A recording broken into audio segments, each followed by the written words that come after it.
Hi everyone, কেমন আছো তোমরা সবাই? আশা করি খুব ভালো আছো। আমিও খুব ভালো আছি। আজকে আমি বানাবো ডালিয়ার খিচুড়ি। তো দেখতে থাকো কি করে বানাই। এখানে আমি ডালিয়া আর ডালটা নিয়ে নিয়েছি, তারপরে রোজকার যা গুঁড়ো মশলা সেগুলো নিয়েছি, আর ফোড়নের জন্য জিরা, তেজপাতা আর শুকনো লঙ্কা নিয়েছি। আলু, ক্যাপসিকাম, টমেটো, কাঁচা লঙ্কা আর আদা বাটা।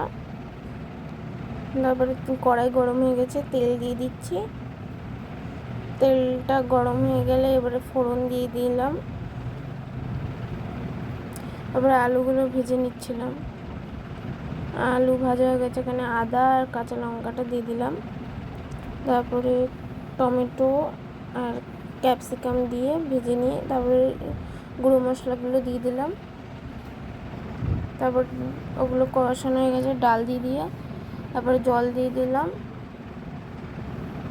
তারপরে ফুটে গেলে, ডালটা সিদ্ধ হয়ে গেলে ডালিয়াগুলো দিয়ে দিচ্ছি এখন। তারপরে সব শেষে বাটার দিলাম। তো ডালিয়ার খিচুড়ি রেডি, সাথে পাঁপড় নিয়ে নিয়েছিলাম।